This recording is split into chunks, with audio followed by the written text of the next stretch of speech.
Don't you dare speak to me, you useless high school dropout. What could someone like you possibly understand? On the way home from the year-end party, I looked up at the stars shining in the night sky and took a deep breath. Just 10 minutes earlier, I had seen an expression on my daughter Michelle's face that I would never forget. Her face was twisted with tears, and with trembling hands, she showed me the back of her shirt. There, in cruel letters, were the words, "Daughter of a useless dropout." I pulled out my phone and pressed the direct number to the president of the company without hesitation. It was a special contact I had never intended to use. After 3 rings, a low and composed voice answered. "Mr. Smith, I'm sorry, but I need you to come immediately. Something serious has happened with Samuel." There was a moment of silence on the other end, and then Mr. Smith agreed with surprising speed. What was about to begin was the moment when years of patience and accumulated anger would finally explode. It was time for the real me who no one truly knew to be revealed. My name is Kevin Owens. I turned 42 this year. I've now worked in the warehouse at Orion Corporation for 10 years. The warehouse, located at the far end of the company grounds, is a place no one really notices. There, day after day, I quietly carry out inventory management. This morning, too, I finished stock taking early and focused on entering the figures into the computer. Having only a junior high school education is not uncommon at this company. But everyone thinks that's all I am. Especially people like Samuel, the head of the sales department, and the rest of upper management. But they don't know the real me. After finishing work and heading home in the evening, I found a note from my daughter Michelle on the living room table. "Having dinner with friends tonight. There's curry in the fridge, please heat it up." Just seeing her neat handwriting warmed my heart. Michelle turned 20 this year and is studying economics at a university in the city. Her mother passed away when she was still in elementary school, and since then, it's just been the two of us, walking through life side by side. Hardworking and serious, Michelle has grown into the kind of daughter any father would be proud of. I'm home. Saying that to an empty house had become a habit. I took off my shoes, walked through the living room, and headed toward my study. That room is my sanctuary. The bookshelves covering an entire wall are filled with specialized books that would seem out of place in an ordinary person's study. Economics, statistics, business strategy, and advanced mathematics. Anyone who saw them would no doubt find the collection odd. On the desk sat my laptop. I entered the password and opened a file. Displayed on the screen were the results of an analysis I had been secretly working on. It was a thorough breakdown of Orion Corporation's performance data from the past 10 years. These numbers definitely don't add up. As I scrolled through the data with my finger, I marked each of the anomalies. The figures from the sales department, which Samuel oversaw, showed several clear inconsistencies. But I hadn't told anyone yet. Not until the time was right. My eyes moved to a photo on the wall. It was a family photo of me, my wife, and a young Michelle, all smiling together. Next to it was another picture. It showed me during my time at a major consulting firm, dressed in a suit with a confident expression. A version of myself that would be hard to imagine now. That was about 10 years ago. Before I joined Orion Corporation, I was living a completely different life. I graduated at the top of my class from a prestigious university and landed a job at one of the country's leading consulting firms. There was a time when I had built a name for myself as a specialist in business strategy. But after a certain incident, I walked away from it all, deliberately hiding my academic background to join this small company.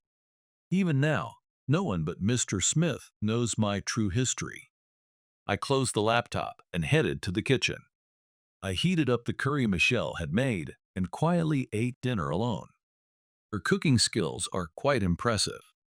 As I savored each bite, I began thinking about tomorrow's work.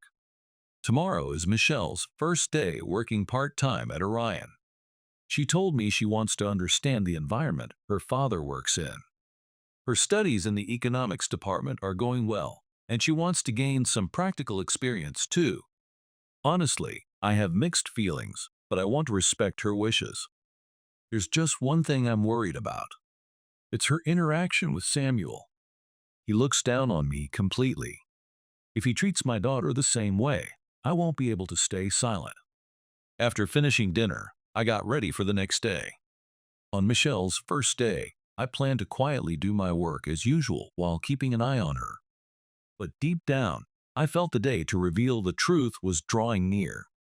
The next day, while I was checking inventory in the warehouse at Orion Corporation, Samuel arrived with a few of his subordinates. It was time for the monthly inventory check. Wearing a luxurious suit, he walked through the warehouse like he belonged to another world entirely. "Hey Kevin, what's the status on this product's inventory?" he asked while showing me a report, his usual tone of contempt unmistakable.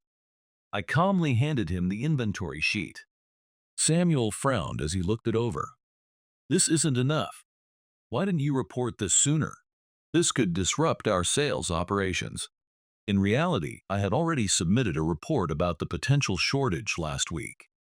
But Samuel had ignored it. Even so, I remained composed and responded without emotion.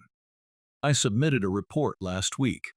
At those words, Samuel's expression darkened. Trying to maintain authority in front of his subordinates, he raised his voice. "Stop making excuses. That's typical of someone who never graduated high school, always shifting the blame." I took a deep breath inside, but kept my face still. This man hadn't changed after all these years. But today there was one thing I couldn't ignore. It was Michelle's first day. After Samuel left, my colleague George came over to talk. "Kevin, I heard your daughter's starting her part-time job here today?" "Yeah, that's right. Looks like she'll be working in the office." "I see, but I heard Samuel's in charge of her interview. Are you okay with that?" Those words made me freeze for a second. Samuel handling Michelle's interview. That was news to me. Her hiring was already finalized. It should have just been a brief meet and greet. George's words stirred unease in my chest. "Samuel? Why him?" Lately, Samuel's also been put in charge of training new employees. It's part of Mr. Smith's new policy. This news caught me completely off guard. I glanced at the clock. It was nearly the time of Michelle's interview. I thought about going to check on her, but that would only get in the way of her independence. So I decided to trust her and wait. During lunch, while I was eating alone in the employee cafeteria, I heard loud laughter coming from the next table, where Samuel and his subordinates were talking. That college girl I interviewed today seemed pretty sharp. Hard to believe she's Kevin's daughter. His subordinates laughed along with him. I couldn't tell if they hadn't noticed I was sitting nearby or if they had and were doing it on purpose. Either way, the comment was infuriating. But reacting here would only play into their hands. On my way back to the warehouse after lunch, I happened to pass by the HR department. That's when I saw Michelle coming out. She noticed me and gave a small wave. "Your interview's done?" "Yeah, it's done. I'll be starting in the General Affairs Department tomorrow." Relief showed clearly on her face. She seemed a little nervous, but not upset. Seeing that put my mind at ease. "That's great. Do your best." "I will, thanks. I'm going to do my best and follow your example." Her words were sincere, but when she said, "follow your example," it hit me in a complicated way. I didn't want her to follow the path I was on now. If it were the man I used to be, I could have been a role model with pride. After Michelle left, I returned to my desk and opened my laptop. I updated the database I'd been quietly building. I focused on the data regarding Samuel's sales performance. Over the past 3 years, his numbers showed an unnatural upward curve, with sudden spikes in sales during certain months. Those months lined up exactly with the timing of his promotions.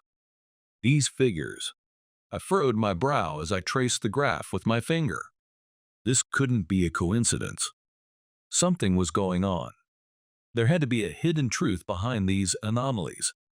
After work, as I was heading down the hallway to leave, I passed Henry, the head of HR. "Kevin, about your daughter. Please take care of her. I heard she'll be working part-time in the General Affairs Department starting tomorrow. You raised a good kid. Thank you. I appreciate it. Oh, and I heard Samuel was the one who interviewed her. Was everything okay? There weren't any issues? Something about his words gave me a bad feeling. There was concern in Henry's expression. Had something happened? I haven't heard anything. Why? Did something happen? No, not really. It's just that Samuel can be a bit too harsh sometimes. I just worry. There was something off about how Henry trailed off his sentence, but I didn't press him any further. I'd asked Michelle directly when we got home. With that decision, I simply nodded quietly. A week had passed since Michelle's first day as a part-time worker. Every day after her university classes, she came to Orion in the evening and helped mainly with clerical work. Today, as usual, I was managing inventory quietly in the warehouse, but I couldn't stop thinking about how she was doing. On the way home, we happened to leave the office at the same time. As we walked together, I asked about her work. Getting used to the job. Yeah, little by little. But she trailed off mid-sentence. She looked like she wanted to say something but was hesitating. Did something happen? After a few more steps, Michelle finally spoke, as if she had made up her mind. Dad. Actually, during the interview, Samuel said something strange. I stopped in my tracks and looked straight at her.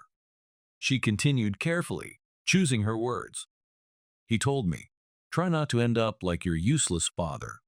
A surge of anger rose within me for a moment, but I did my best to keep it hidden. I see. Don't let it bother you. That's just the kind of person he is. But it really upset me. Hearing someone talk badly about you like that. I could see the anger in her eyes. I didn't mind if people said things about me, but insulting me in front of my daughter, that was different. Don't worry about it. I'm not shaken by things like that. Okay. Still, she didn't look relieved. It seemed like she had more to say. Lately, I've been getting more and more work. At first, it was just simple clerical tasks, but now I'm being asked to help with general affairs and even prepare sales materials for Samuel. That was clearly inappropriate. Michelle was still just a part-time student worker with no specialized training. To keep piling on tasks like that, it could only be seen as harassment. Don't push yourself too hard.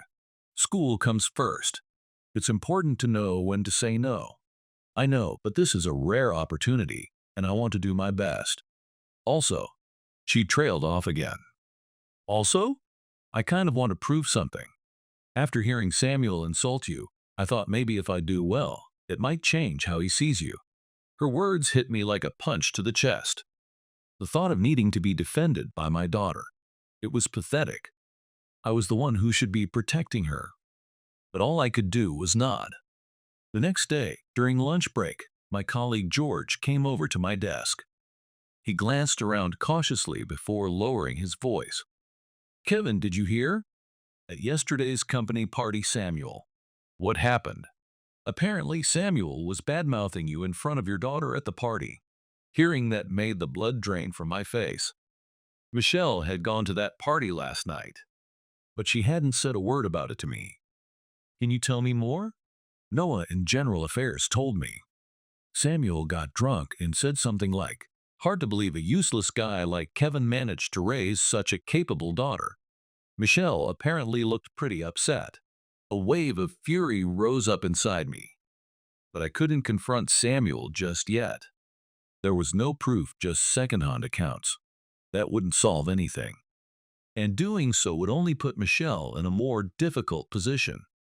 That evening, Michelle was unusually quiet at the dinner table. It looked like she had something to say, but every time she tried to speak, she stopped herself. I wanted to ask about the party, but I waited for her to bring it up. Michelle, is something bothering you? No, it's nothing. I'm just a little tired. I knew she wasn't telling the truth. Her eyes held more than just fatigue, they were filled with a deep sadness. But I didn't press her any further. She could talk when she was ready. That night, back in my study, I opened my laptop and dug deeper into Samuel's performance data. There were clear irregularities. In particular, the quarterly sales reports showed figures that didn't match the actual number of orders. I carefully backed up the data and continued analyzing the discrepancies in detail.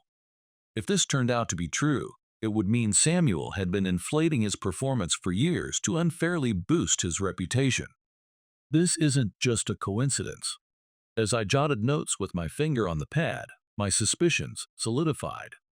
The evidence of Samuel's misconduct was steadily growing.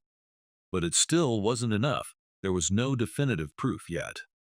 I needed a little more time. Just then, I heard quiet sobbing coming from Michelle's room. I quickly closed my notebook and knocked on her door. "Michelle, are you okay?" No answer. After knocking once more, I gently opened the door to find Michelle lying on her bed, her face buried in her pillow, crying. "What happened?" "I'm sorry. Dad, I don't want to go to Orion anymore." Those words confirmed that something had happened. I sat quietly on the edge of the bed and gently rubbed her back. "Can you tell me what happened?" After a long silence, she looked up, her eyes red with tears. "Samuel, at the party yesterday, he said some terrible things about you, right in front of me." So it was true. What George told me had really happened. I wanted to say something back, but everyone was laughing, and I just couldn't say anything. I took a deep breath and held her hand, forcing myself to stay calm. "I see. That must have been hard. You don't have to go back. I'll take care of everything." Michelle gave a small nod. In that moment, I made up my mind. I wouldn't let Samuel get away with this any longer. I would speed up the evidence gathering and reveal the truth at the right time. "Don't worry, I'll make sure this all gets resolved." I didn't go into detail with Michelle, but my plan was already taking shape. I would expose Samuel's fraud and reveal his true nature to the company. And above all, I would make him pay for hurting my daughter. The time was drawing near. Orion Corporation's year-end party was a long-standing tradition, held every third Friday in December. It was a major company-wide event to celebrate the year's work and share hopes for the coming one. That day was approaching once again. Although Michelle had once said she wanted to quit the job, she ultimately decided to see it through to the end. That inner strength, she got it from her mother. But Samuel's harassment hadn't stopped. On top of the excessive workload, he kept making overly critical comments about the materials she prepared. Clear, intentional intimidation. "Are you going to the year-end party?" "Yeah, I am. It's a good opportunity to get closer with everyone after all." I couldn't help but worry. Samuel might try something again. But in the end, I chose to respect Michelle's decision. "I see. Just don't overdo it, okay? I'll be fine. You have fun too, Dad." On the day of the year-end party, Michelle and I left the house at different times. She had said she would arrive early to help with preparations. I was planning to arrive a bit later. On my way to the venue, my phone rang. It was Mr. Smith. "Kevin, I need to speak with you. Could you stop by the office before the party?" "Yes, of course." I rushed over to the company where Mr. Smith was waiting in his office. He had an unusually serious look on his face. "It's about Samuel. I know you've been looking into him." His words caught me by surprise. I had kept my investigation strictly confidential. "What do you mean?" "I asked you to. I was the one who requested it. Knowing your real background, I was hoping you'd use your analytical skills." I was stunned. So Mr. Smith had entrusted me with monitoring Samuel from the beginning. "It looks like you've been gathering solid evidence. Keep it up. There may be some kind of development at the party tonight." "Understood." As I left and headed to the venue, my feelings were mixed. Mr. Smith's revelation had caught me off guard, but in a way, it reassured me. I wasn't alone, he had my back. When I arrived at the venue, the party was already underway. Employees were chatting, drinking, and unwinding from the year's work. I scanned the crowd for Samuel and found him laughing loudly, surrounded by younger employees. But I didn't see Michelle yet. Time passed, and after some entertainment and award presentations, Samuel stepped up onto the stage and took the microphone. Everyone, thank you for your hard work this year. The sales department had another fantastic performance. He began bragging about his achievements with clear pride. I watched him quietly from my seat. He seemed a bit drunk, his words were slightly slurred. Tonight, I'd like to hear a few words from our newcomers as well. He called on a few of the new employees, who each gave short speeches. And then, at the end, and now let's hear from one of our part-timers, especially Kevin's daughter. Please come up. From the corner of the room, Michelle stepped forward with a startled look. She seemed clearly caught off guard by the unexpected call. Everyone, this is the daughter of our warehouse man, Kevin. Unlike her father, she's extremely capable. A few quiet chuckles rippled through the room. I clenched my fists at my seat and endured. It wasn't time to act yet. Actually, we've prepared a little surprise for the Owens family tonight. Everyone, please take a look at the screen. Samuel pointed toward a screen mounted on the wall. Displayed was a slide titled, "The Useless Dropout and His Daughter." The room fell silent.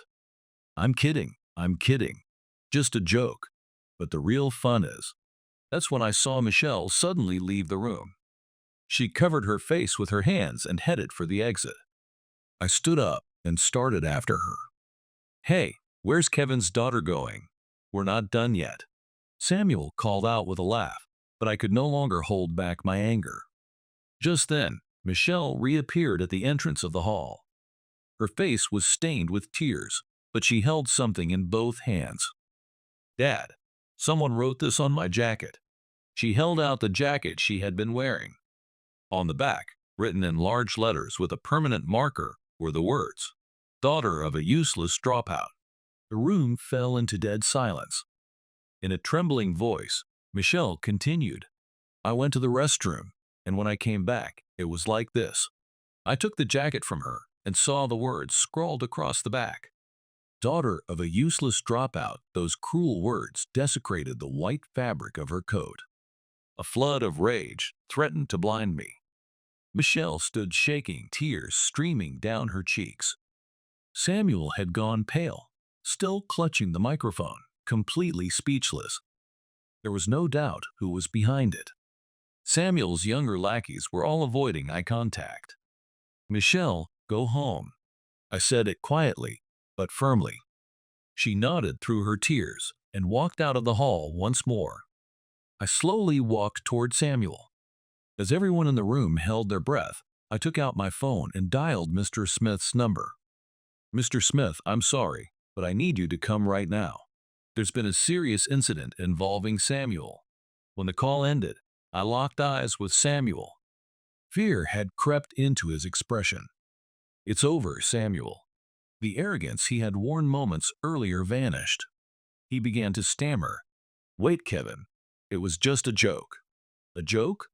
You defaced my daughter's clothes and attacked her dignity, and that's your idea of a joke? My voice wasn't loud, but it carried a heavy weight of restrained fury. Samuel shrank back. I've held back for a long time, but it ends today. It's time to bring everything to light. As everyone in the room watched in stunned silence, I walked steadily toward Samuel. He backed away, eventually pressing his back against the wall, frozen in place. The year-end party had come to a complete halt. Every eye was fixed on the two of us. While waiting for Mr. Smith to arrive, the air was thick with tension. Back at home, in the far corner of my study, there was a small safe. I opened its door and pulled out a leather binder I hadn't touched in years. After brushing off the dust, I read the label, Kevin Owens, Career Documents. Inside were copies of my diploma from a top university, certificates of recognition from a major consulting firm, and an article from a business magazine titled Next Generation Business Strategist. I traced my fingertip over the photo in the article. A younger version of myself, dressed in a suit, confidence beaming from my face. It was a version of me no one at Orion could imagine now. In the very back of the safe was another set of documents, a file labeled Orion Corporation Restructuring Plan. Inside were confidential agreements with Mr. Smith, detailed analyses of the company's financial state, and a record of my ongoing investigation into Samuel's misconduct. The truth was my employment at Orion had never been a coincidence. Mr. Smith, a longtime friend, had secretly recruited me to help rebuild the struggling company. The high school dropout background had been a cover, part of a strategy to investigate the dark corners of the organization from within. As I dug deeper into Samuel's fraud, I had uncovered something even more serious. Not only had he falsified performance data, there were signs he had been misappropriating company funds for personal use.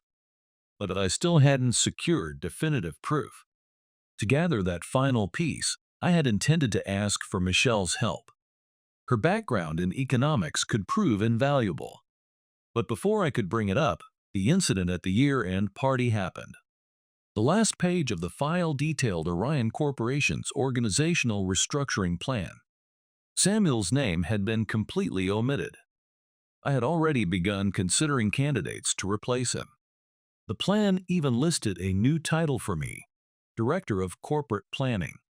If realized, it would mean a sudden leap from warehouse worker to executive. It would be a development that shocked everyone in the company.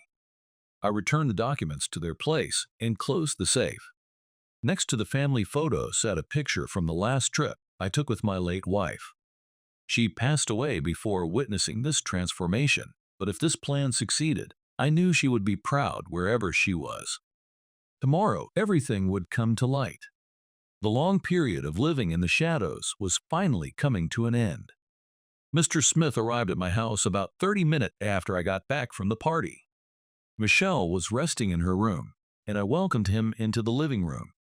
His expression was stern. It showed how seriously he was taking the situation. "Kevin, I've already received a full report about the incident at the party. It's inexcusable." For once, Mr. Smith made no effort to hide his anger. I nodded and placed the file on the table. "Mr. Smith, these are the results of my investigation so far." He opened the file and reviewed the documents inside. Evidence of Samuel's misconduct was laid out in detail: inflated sales figures, under-the-table deals with clients, and most damning of all, traces of misappropriated company funds. You've done an incredible job uncovering all this." Samuel's sales reports follow a distinct pattern. At the end of each quarter, the numbers spike in an unnatural curve. I pointed at the data as I explained. This was the result of combining my knowledge as a management consultant with rigorous statistical analysis. In fact, I analyzed it using something called Benford's Law, a mathematical principle that shows how naturally occurring numbers follow specific frequency patterns. For example, numbers starting with 1 appear about 30% of the time, those with 2 about 17.5%, and so on. I showed Mr. Smith the accompanying charts. But Samuel's data deviates heavily from this pattern. Numbers starting with 7, 8, and 9 appear far more often than they should. It strongly suggests the figures were fabricated. Mr. Smith's eyes widened. As a company leader, he was sharp with numbers, but this kind of statistical method was unfamiliar to him. "I see. No layperson would catch that." Additionally, I investigated 5 of Samuel's clients. In all cases, the reported revenue didn't match the actual transactions. Especially with Sunrise trading, the amount received was 20% less than what was recorded. I presented more detailed data, receipt copies, bank transfer records, and even suspicious deposits into Samuel's personal account. Taken together, the evidence left no doubt that he had been embezzling company funds. This is worse than I imagined." Mr. Smith continued reading in silence, clearly shaken. When he reached the final page, he closed the file slowly. "Kevin, your abilities are still as sharp as ever, just like the man who was once called the turnaround genius. Mr. Smith, there's no need to keep hiding anymore. Tomorrow, we'll reveal everything: Samuel's misconduct and your true identity." His determination was clear. I nodded. There was no longer any reason to stay in the shadows, especially now that my daughter had been dragged into this. Leaving the matter unresolved was no longer an option. "How is she holding up?" Mr. Smith asked, genuine concern in his voice as he inquired about Michelle. "Yes, she seems to have calmed down a bit. She's a strong girl. She must take after you." Those words stirred a quiet sense of pride in me. Michelle truly was strong, resilient in ways that reminded me of her mother. "Tomorrow morning, we'll hold an emergency all-hands meeting. Every employee will be present. At that meeting, we'll announce Samuel's misconduct and disciplinary action, as well as your true role." "Understood." Mr. Smith stood up and began to gather his things. At the door, he turned back with a calm expression. "Kevin, you've endured a lot. The time has finally come for you to show who you really are." After Mr. Smith left, I knocked on Michelle's door. She was still awake, and when she opened the door, her face looked a little more at ease. "Can we talk for a minute?" "Sure." I sat on the edge of her bed and gave her a brief explanation of what would happen tomorrow. I didn't tell her everything, but I did let her know that Samuel would be dealt with and that major changes were coming to the company. "Dad, you're hiding something, aren't you?" Sharp as ever. "She really is my daughter." "Yes, but you'll understand everything tomorrow. Just a little longer." "Okay." She gave a small nod. I could see trust in her eyes. I had to make sure I lived up to that trust. Tomorrow, I would set everything right. Back in my study, I reviewed the documents one last time. Everything was ready. Years of undercover investigation had finally reached this point. I looked up at the family photo on the wall. A picture of the three of us, my wife, Michelle, and me smiling in happier times. "Watch over us. Tomorrow, I'll make things right." With that silent promise to my late wife, I prepared for what lay ahead. It was finally time to settle things with Samuel. The next morning, the conference room at Orion Corporation was thick with tension. The sudden call for an emergency all-staff meeting had left everyone uneasy. Michelle had also been called in and sat quietly near the back of the room. At the scheduled time, Mr. Smith entered. I followed shortly after, and as I walked in, I felt the eyes of my coworkers on me, curious, confused. The question of why the warehouse manager was sitting at the executive table seemed to hang in the air throughout the room. Lastly, Samuel entered the room. His complexion was pale, perhaps realizing this was about what happened at the party, but his arrogance hadn't completely vanished. When our eyes met, he shot me a look of contempt. He still didn't understand what was happening. "Good morning, everyone. Thank you for gathering on such short notice." Mr. Smith began the meeting. His face was stern as he looked around the room. "Last night, a deeply regrettable incident occurred at the year-end party. It was an act of harassment toward Kevin's daughter." A murmur swept through the room. Those who had attended the year-end party the night before knew what had happened, but for the employees who hadn't, it came as a complete shock. "Mr. Smith, that was just a joke." Samuel began to protest, but Mr. Smith raised a hand and cut him off. "Samuel, that's not the only issue. There's something far more serious." He glanced at me. I stood and moved to the projector, ready to reveal the truth. On the screen, a comparison between Samuel's performance reports and the actual transaction records was displayed. "Please take a look at this data. These are Samuel's performance reports from the past 3 years." I began my explanation in a calm, steady tone. I spoke without emotion, stating only the facts. "As you can see, there are clear discrepancies between the reported numbers and the actual transaction records. Particularly at the end of each quarter, there are suspicious spikes in reported sales." The room fell silent, and I could see the color drain from Samuel's face. "What are you talking about? What do you know? You're just a warehouse grunt," he snapped, raising his voice in frustration. But no one sided with him.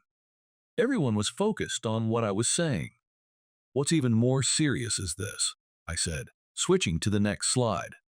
A detailed financial flowchart appeared, showing suspicious fund movements. Included were records of unexplained deposits into Samuel's personal bank account. "This is fake. Where did you even get this data?" Samuel stood up, trying desperately to deny it. But his words had no weight. The data spoke for itself. Samuel didn't just inflate performance numbers. He was also misappropriating company funds for personal use. Gasps erupted around the room. Samuel, now visibly shaken, sank back into his chair. "These findings have already been verified by an external certified public accountant. Samuel, what you've done isn't just misconduct, it's a criminal offense." At Mr. Smith's stern words, the color drained from Samuel's face. He tried to argue once more, but no one was willing to listen to him anymore. "But there's no way someone like Kevin, a high school dropout, could do this kind of analysis. He's just a warehouse guy." The room tensed again at his last, desperate claim. All eyes turned to me. The moment had come. Mr. Smith stood up quietly and made an announcement. "Everyone, Kevin is not just a warehouse manager. Allow me to introduce who he truly is." The screen changed, revealing a photo of my younger self, smiling in a suit, accompanied by a striking headline: "Kevin Owens, the Turnaround Geniuses." There was a time when Kevin graduated top of his class from a top university and worked at a leading consulting firm. He's a renowned expert in business strategy, once known in the industry as a master of corporate turnaround. The room erupted in murmurs. Everyone stared at me with expressions of disbelief. But it was Samuel's face that was truly worth seeing. His mouth hung open, and he stood there in utter shock. "Kevin has been conducting an internal investigation at my request over the past few years. He's been identifying our internal issues and laying out a path to rebuild this company. Allow me to correct one thing." I stood up and turned to face everyone in the room. "I am not a high school dropout, but that's not the point. What matters more than education is integrity and competence.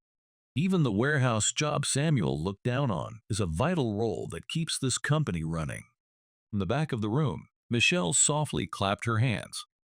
There was pride in her eyes. "This is a trap. You're trying to frame me." Samuel tried one last time to fight back, but Mr. Smith remained calm and firm. "Samuel, you are dismissed effective today. You will be required to repay the embezzled funds, and legal action will be taken if necessary." Upon hearing that, Samuel collapsed completely. Even the subordinates who had once stood close to him now began to distance themselves. His power and influence had vanished in an instant. And now, regarding the new organizational structure, Mr. Smith continued by announcing the company's restructuring plan. As part of that plan, I was formally appointed Director of Corporate Planning, a dramatic promotion from warehouse manager to executive. Surprised murmurs filled the room, followed by warm applause.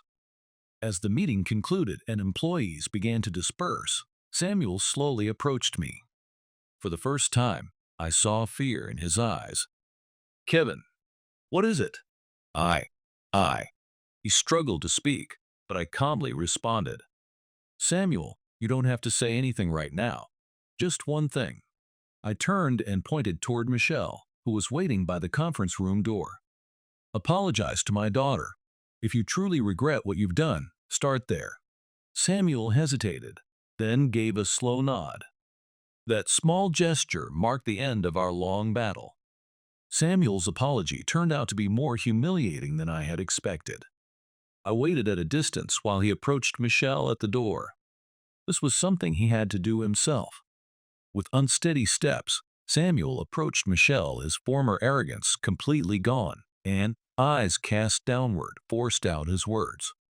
"Michelle, about last night, and everything before that. I'm truly sorry." Michelle simply stared at him. There was no anger in her eyes, only pity.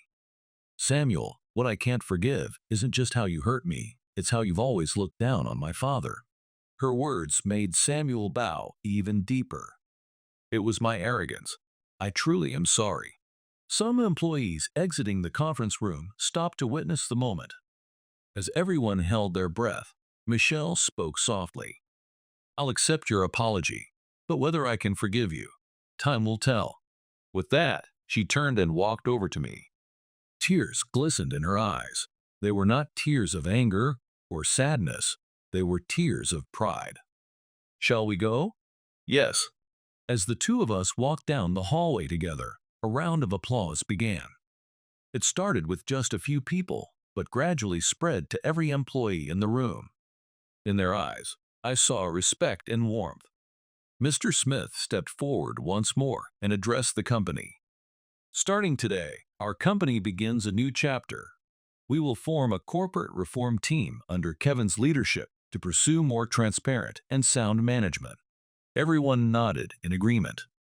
Then Mr. Smith pointed to the younger employees who had once followed Samuel. You all will learn the right way to work under new leadership. The young employees nodded, visibly humbled. Most of them had simply been influenced by Samuel. There was still hope for them. After leaving the company, Michelle finally asked the question she had been holding in.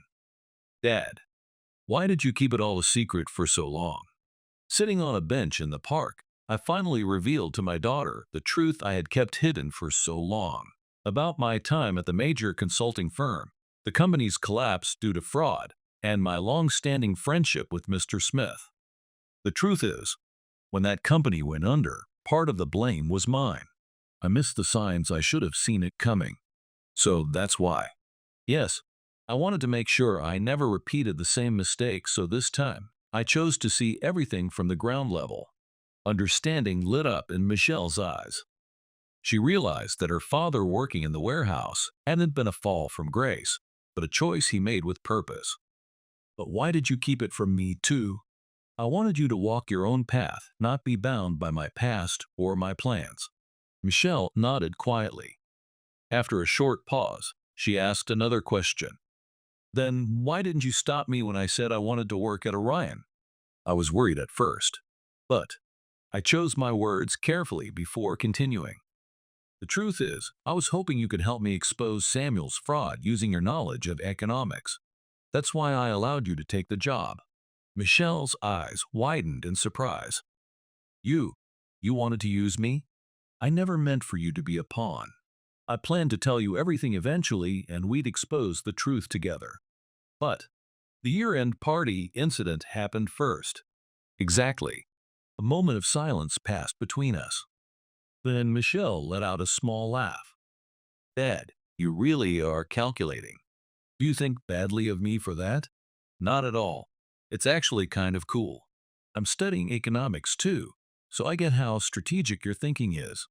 Her words filled my chest with warmth. She truly understood who I was. So what now? Are you really going to become director of corporate planning? Yes, I'm going to rebuild Orion. And I paused, then continued.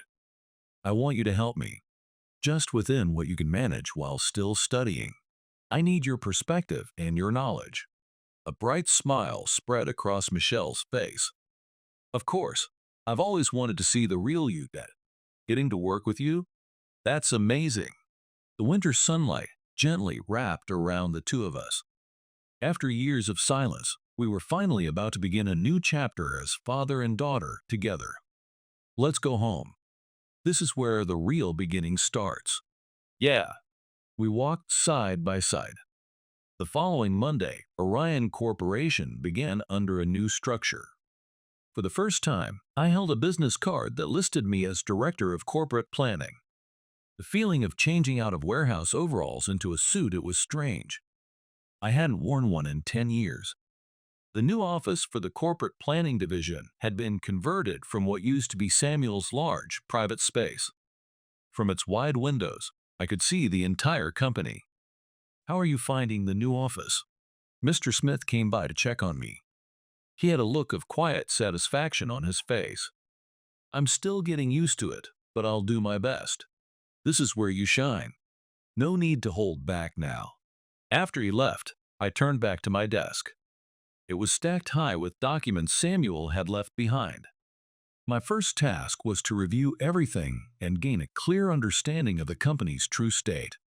1 week later, I stood before all the employees and presented my business reform plan, cutting unnecessary costs, streamlining operations, and most importantly, transforming the corporate culture. I believed that true reconstruction wasn't just about numbers, it was about changing people's hearts. After the meeting, several of the younger employees who had once been part of Samuel's inner circle came over to me. Their expressions were tense as they spoke. "Kevin, we want to help with the reforms. We regret everything we did under Samuel.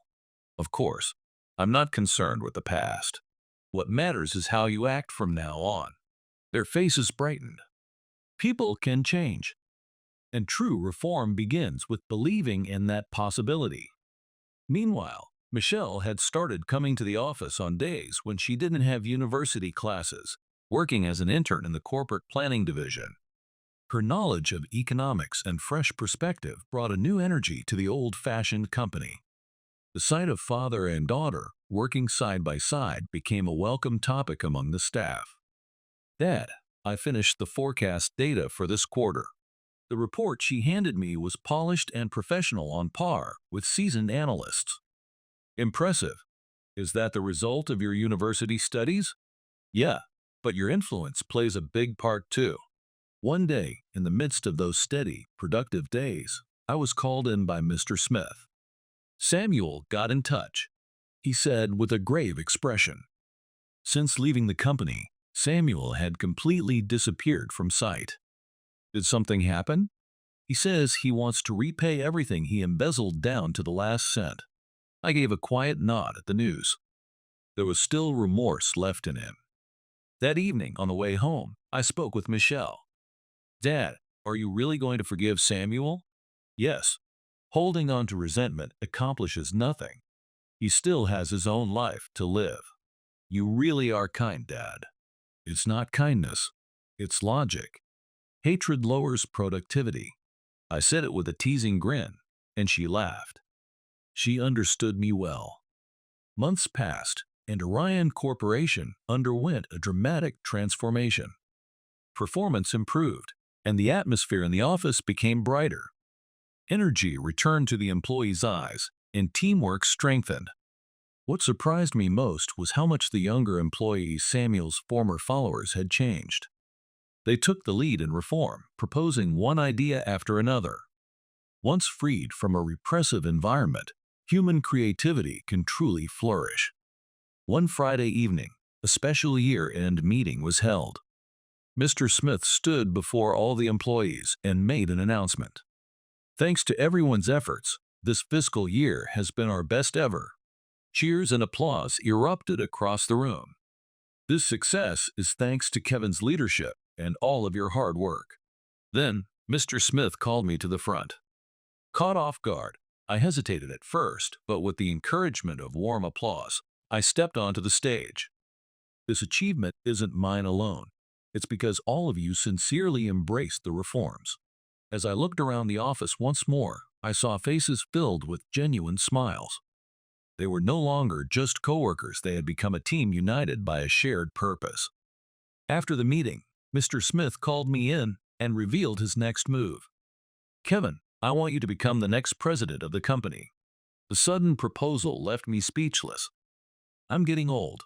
It's time to pass the company on to younger leadership, and there's no one more suited for it than you. "Mr. Smith, think it over. One way or another, you're going to be at the center of this company." That evening, over dinner with Michelle, I told her about Mr. Smith's offer. "Dad, you should take it. You can do this." Maybe 10 years ago, I would have been sure. Now, I'm a little different. I've learned to be more cautious. And that's exactly why you'll be a better leader than you were back then. Her words warmed my heart. Her trust meant more to me than anything else. A few days later, I gave Mr. Smith my answer. I would accept the position of company president, but I included one condition. I'd like to rehire Samuel. Mr. Smith looked surprised. "Samuel? Why?" "His sales ability is real. If he stays honest, he can still be an asset to this company. Of course, he'll be under strict oversight." Mr. Smith paused, then gave a thoughtful nod. That's just like you. On the way home that evening, I looked up at the starry sky for the first time in a while and was reminded of the night 10 years ago when I gave everything up and chose a new life. Back then, I was surrounded by darkness, but now I can see a future filled with light. At home, a new photo caught my eye on the living room wall. It was taken at the recent company party, Michelle and me, both smiling. Next to it was the family photo with my wife. Past, present, and future all captured in that quiet space. That night, Michelle came to me with a conversation we hadn't had in a long time, a daughter asking her father for advice. Dad, I think I want to go to graduate school. I want to major in business management. And someday, I want to work with you. My chest tightened with emotion. I'm glad to hear that. Just don't push yourself too hard. I want you to follow your own path. This is my path. Watching you made me want to go into management too. I saw a spark of firm determination in her eyes. It was the same inner strength her mother had. All right, I'll support you, but on one condition. One condition? Promise me you'll become a better leader than I ever was. Michelle smiled and nodded gently. I promise. Outside the window, snow had begun to fall, signaling the arrival of a new season. The winters of the past had been cold and long, but the ones to come would be warm and filled with hope. I returned to my desk in the study and began outlining a new business strategy. With the insight of a former management consultant and the grounded perspective I gained from 10 years in the warehouse, I could now envision a future that only someone who had lived both lives could shape. Michelle brought me a warm cup of tea and sat beside me, opening her own notebook. We worked late into the night, side by side in silence. Maybe this quiet moment, this shared purpose, was true happiness. Those who look down on others will always fall, but those who keep learning with humility will shine one day. That's the most important thing you ever taught me.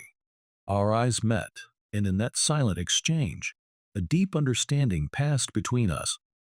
After years spent in the shadows, I was finally beginning a life where I could be my true self. 6 months had passed since Samuel's downfall. After leaving Orion, he disappeared for a time, but recently he had reappeared. Though he repaid every cent of the embezzled funds, the cost had been steep. He was forced to sell his condominium and give up his luxury car. He was rejected by former colleagues and clients, and despite applying to several companies, none would hire him due to the scandal at Orion. In the end, he restarted his career at a small sales company in the suburbs, working at the very bottom of the sales hierarchy. Kevin. Because of him, I. At first, Samuel spoke words of resentment, but over time, he was forced to acknowledge his own mistakes. Especially in his new workplace, he learned a great deal by experiencing the very roles he had once looked down on. Samuel, could you show me how to format this report? At first, Samuel responded to questions from younger colleagues with annoyance, but he eventually realized that by teaching others, he was also growing himself. He, who once looked down on Kevin and his subordinates, now found himself in the opposite position. On a cold winter day, Samuel unexpectedly ran into Michelle in town. Embarrassed, he tried to look away, but was surprised when she called out to him. "Samuel, how have you been?" There was no resentment in her voice, only a gentle gaze. "I'm managing. Did you know my dad's become president?" Samuel gave a faint, wry smile at her words. He couldn't help but feel the irony of life. "If you ever get the chance, you're welcome to return to Orion. My dad said so himself." Samuel was stunned into silence. The thought that I had room in my heart to forgive him was hard to process. But he still didn't feel worthy to return, not yet. "Thank you, but not until I can prove myself again." After parting ways with Michelle, Samuel sat alone on a park bench and reflected on his life.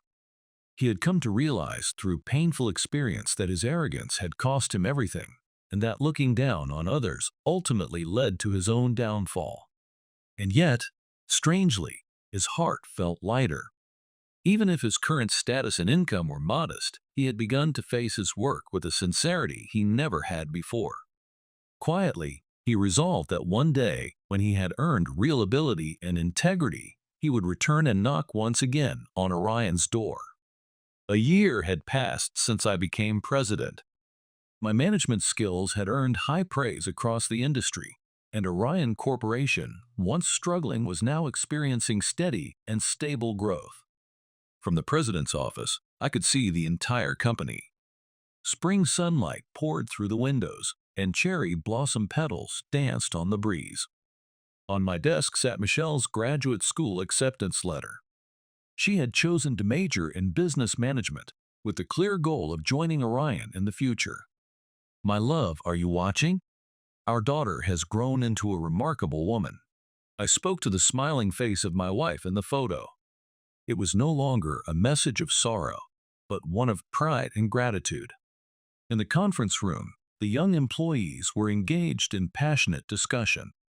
Once intimidated under Samuel's oppressive leadership, they now expressed their ideas with energy and confidence. Watching them, I couldn't help but smile. It's become a company where ideas can really breathe. When former President Mr. Smith visited as an advisor, he was surprised by how much the company had changed. "Mr. Owens, this is outstanding. It's a transformation far beyond what I expected. It was only possible because you trusted me." The two of us looked back on old times and spoke about what lay ahead. The most surprising development was the decision to rehire Samuel. He had returned to the sales floor and was now working hard on the front lines. With humility gained from his past mistakes, Samuel's talent in sales had begun to shine even brighter than before.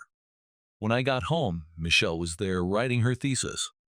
She had chosen my management philosophy as her research topic and was analyzing it from both theoretical and practical perspectives. "Welcome home, Dad. How was work today?" "Same as usual. Everyone's doing their best." I sat beside her and looked at her thesis. The title read, "The Importance of Ground-Level Perspective in Business Management." I'm writing about how your 10 years in the warehouse changed your perspective as a leader. "I see. That's a very interesting subject." Apparently, her work was receiving high praise at the university. Michelle had been learning a great deal from my experience and was beginning to build a new theory of management. That weekend, we visited my wife's grave. Under a clear blue sky, we quietly joined our hands in prayer. This time, it's our turn to be the ones supporting others. I think Mom would be happy. On the way home, she looked up at the sky and asked, "Dad, do you think I'll be trusted to lead Orion someday?" "Of course, but only if you earn it." "Naturally, I'm not counting on family connections." We laughed together, our silhouettes bathed in the light of the setting sun. The decision I made 10 years ago to give everything up and start again in the warehouse had been the right one after all. What I lost was great, but what I gained was far greater. On the wall of the president's office at Orion, a new company motto now hangs: "Look down on no one. Learn from everyone." It had become both my personal philosophy and the guiding principle of the company's new path. After a long and difficult winter, spring had finally arrived.